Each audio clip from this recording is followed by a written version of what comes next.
Welcome to the Oyster Aero PearlCast, where we sit down with founders and leaders shaping the aviation industry, from freshly formed startups to the biggest names in the sky. This episode is brought to you by our friends at Turbo Resources in Phoenix, Arizona, now operating in 450,000 square feet of state-of-the-art warehouse space. Turbo continues to keep the aviation industry flying and is actively buying material. Now, we hope you enjoy this episode. Hello everyone, Jeff Yergy with the Oyster Aero PearlCast. I am joined today with Mike Cantave of 2Lyons. How are you doing, Mike? Doing excellent, Jeff. Thank you so much. And thank you for getting my name right because a lot of people don't. So I appreciate that. And thanks for the effort at taking a swing at the French pronunciation. Well, we try. I think my last name gave me a lot of trouble as well. So we always try to get that, correct if I can. That's So right. I walked into 2Lyons a couple weeks ago, and I'll say I instantly liked you, and I couldn't put my finger on it, but once I got to know you, you said, "Hey, I'm from Memphis." I was like, "Okay, all right." And you're like, "I'm an Right. entrepreneur. We started a business, 2Lyons," and I was like, "Okay, this is good," And then you're like the airlines pilot, so just at this point, we just need to go to the bar and have a good time and chat for hours and hours. So That's right. uh, anyway, thank you so much for joining. As you know, like these podcasts are kind of about starting companies and aviation founders and all that. So I generally start with, we want to learn a little bit about 2Lyons, of course, but when did you start the business? What were some things that led you to starting the business? That kind of thing. So like, why did you decide to start a company basically in aviation? All right. Well, first of all, thank you for having me, Jeff. I know that, man, you have plenty of people to pick from. So thank you for giving me the opportunity and for having me here. And yes, ditto. It's obviously you and I meet a lot of people in our travels. We both travel extensively, and it's rare to find someone that has so much in common immediately down to our kids and where they are in their respective trajectories. So my mind is blown. And yes, after this, we'll definitely meet up for a beer. Of Um, course. but that being said, in terms of the business, they're both tied. Why did I start a business? Well, it's because we did everything that we were supposed to do. Both my wife and I, we went to school, worked hard, followed the rules, but yet my wife was in the mortgage industry and she kept getting laid off and laid off and laid off. That's when the mortgage industry was shrinking. And as far as I'm concerned, as an airline pilot, I started at the regionals and I was trying to work my way up the chain. And I finally did everything right. And to no fault of mine, we entered a concessionary contract during contract negotiation and took a 30% pay cut. I said, you know Sure. what? A, that's not fair that I'm doing everything that I'm supposed to do. And yet, to things that are not of my control, I'm getting penalized. And then B, I need an extra money. I figure, you know what? An extra $500 a month is I could figure out how to do that on the side. So those two things led to me starting a business, Jeff. Awesome. So family need, they say that friction creates a spark. So That's right. That's right. when was this? What time frame was this? So this pretty much got on the airlines at '04, then around '08. So really, I started first as a consultant. I started a small consulting firm because my background before being an aviator, I was a manager for FedEx, hence all the reason why I spent all this time in Tennessee and Memphis specifically. And one of the things Sure. as a FedEx manager, they put a lot of time, effort, energy into their management. You do all kinds of management training. So my initial gig or offering rather was offering a management perspective to small business owners. So I started as a consultant to manage that were great salespeople, but didn't have great management skills or necessarily systems in place. I would go in and help companies establish systems and management practices.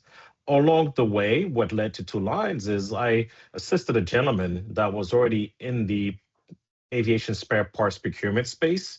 And that is how I got exposed to the industry. By helping him establish businesses or business practice for his company is what gave the idea for 2Lyons.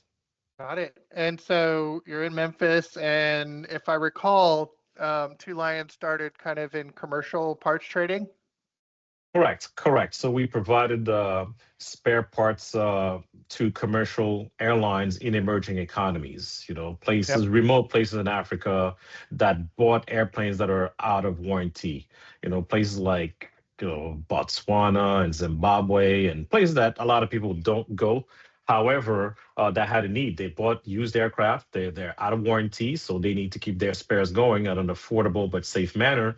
Was the need that we filled at the time. Amazing.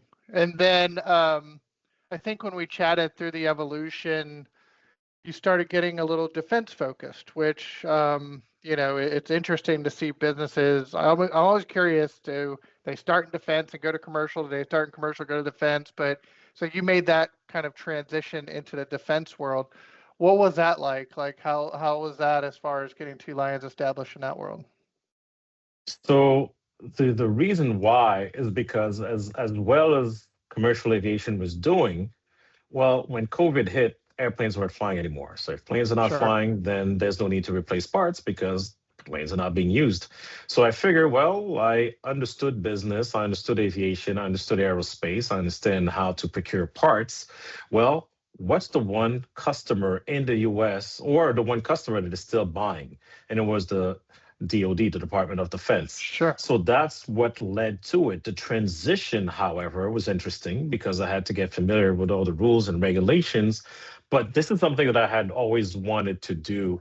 And like a lot of people, I watched that movie War Dogs, and man, that ignited the fire because I knew how to connect those dots, just not with guns, but with airplane parts. And the US Yep. government and our military was a great customer, was a great buyer. So we started and learned the process from the beginning. I read extensively. It was during COVID, so I had nothing but time on my hands. So I read, watched, learned, observed anything and everything that had to do with defense contracting during that COVID period and executed as fast as possible with turning this into a business. Very cool. And I would say since you made that decision, um, the mix is a little heavier in defense right now, but you still kind of play in both industries, right?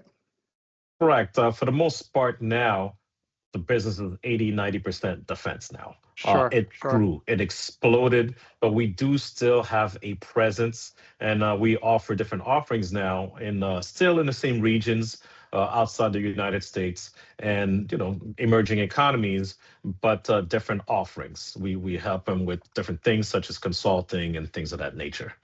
Sure.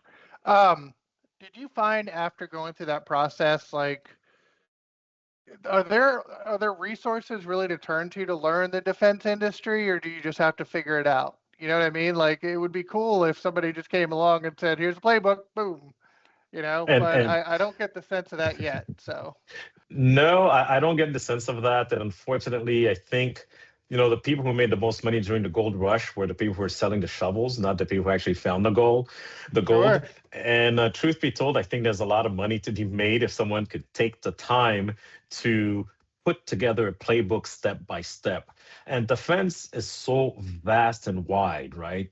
And whether it's a service, whether it's a good, what department you're working for or with, whether it's Department of Education, Department of Defense, Department of Transportation. So it's so wide. So to understand the landscape and to narrow it down and to figure out how to navigate the landscape that you chose, and even within that landscape, there are so many different avenues. So yes, it took a lot of trial and error, but we did build on some principles that we learned in our stages in the commercial space. And Sure. to be honest, because the business was established on the commercial side, we used some of that past performance. So some of the experience and some of the past performance is actually transferable and counted, and we're able to build on those foundational steps, if you would, that allow us to make headway into the defense space. Got it. Yeah. And I mean, just in my experience, like it's really hard to get established and set up, but once you're there, I mean, you have to perform, but it's really Correct. like you're then a supplier. I mean, you're part of Correct. the network and all that now. I've done 30 plus 35-ish podcasts, and I've not gotten to ask this question of anybody else. How has your training in being a pilot helped you in your business life? I think that, and I'm glad to be guinea pig for you here, Jeff. That's great. I get to check the box being the first. Absolutely. Uh, but no, actually, it has helped a lot of doors because at the end of the day, as a pilot, the one thing, I'm still in the seat. I'm still active. I'm still flying, and I get the other end of the spectrum. I get the safety side of it. I get the failures. I get the reliability of the parts. I get what happens if an airplane breaks down. I get what happens when we're stuck at an outstation halfway through. I relate to the passengers. I see their frustration. I understand management's urgency. So, all this to say, two things. Being a pilot, A, who's active, gives credibility. I find some vendors have been very responsive to the fact of that's what I do for a living. But also, the philosophy has always been because I get it to that extent. If I don't want it on my aircraft, I wouldn't sell it to anyone else, whether it's a F-16 fighter or if it's a Boeing pilot out in somewhere in a remote region of the world. If I don't want it on my aircraft, at the end of the day, it's not passing along to anyone else because I understand the ramifications at a level that I think most people don't. That has always been our value proposition. And I think the sincerity comes across when we speak to that subject. Wow.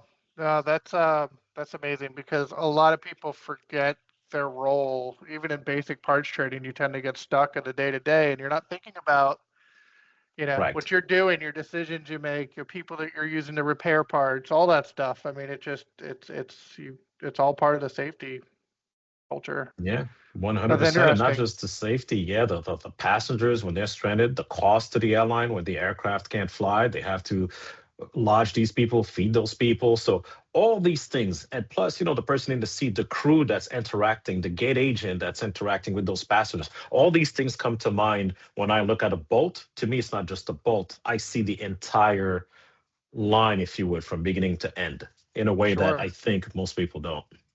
Sure. Well, I knew when I sat down with you that you really attack things very systematically, and it was impressive. Like when I first met you, and then Thank you. yeah. So as far as 2Lyons, maybe the next wave of growth, what are you thinking? We know that you've got some commercial business. You've supplied the U.S. government, done a little bit of FMS and some consulting and all that. Is it just keep doubling down on that service, or are you looking to kind of expand yet in another channel within that? No, Jeff, I think we've hit the width that we want to hit. Now it's time for Yep. depth. And I think it's just doing more of what we've been doing. Now that we found our way, we found our identity as a procurement partner for the DoD, Department of Defense, when it comes to aerospace, aviation, ground support equipment. And we offer various services. I think now that we know truly our space after 12 years of being in business, it's time to go deeper. And, now it's to the point where we're starting to be known a little bit. And now they come to us as much as, we pursue opportunities still, but now there are times where they come to us as, hey, we've seen your past performance. Can you assist with this? So it's time to get better at the things that we're known at. And the I guess the magic is going to be in the depth, no longer the width for us. That's wonderful. That's wonderful.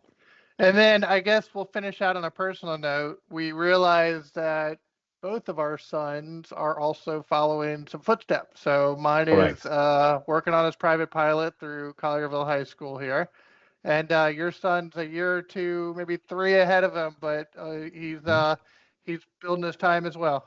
That's right. That's right. He just hit about 750 hours.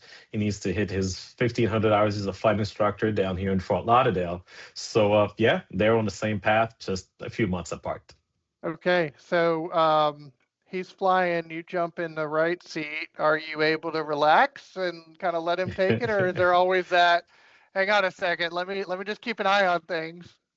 Well, a little bit of both. We're still dads at the end of the day. Of Dad course, I don't get know, as much right? credit for how mushy and protective we are of our kids. Now, I'll tell you what, here's one thing, a personal goal of mine that I have. And, I've flown a few aircrafts over the course of my career. And for me right now, I've have the fortunate privilege of being a flight instructor or a check airman at Delta Airlines.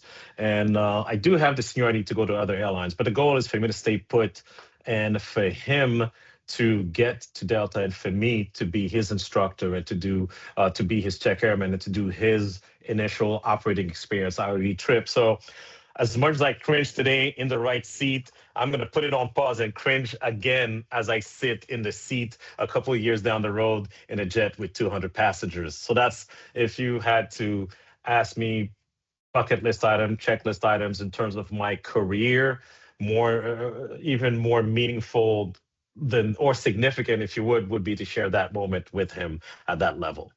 Oh, I can't imagine. And I will share that LinkedIn post of the father-son first flight together in Delta. That's really awesome. So, Oh wow, wow. Well, thank you for that. I look forward to it. I'll definitely let you know, keep you aware. Obviously, you and I are already connected in other avenues, so you'll be aware of that moment when it approaches. awesome, Mike. Well, my hat's off to you for your aviation excellence that you've achieved. And also, you're also about 10 years and starting a business ahead of me. And just from a mentorship standpoint, it's just wonderful to meet you. So thank you so much. No, no, thank you. And, I thank you for the opportunity to share some of these are not really wins. It's just I stubbed my toe so many times with some of the things that I've picked up along the way. And I'm just messing up less along the years. And I look forward to all that I can learn from you as well and from the mutual respect and for everything that you've accomplished over the years. So I look forward to getting some of those nuggets as well. And thank you so much for having me on your podcast, Jeff. All right. Thanks, Mike. Take care. All right, you too. All right. Bye. Bye.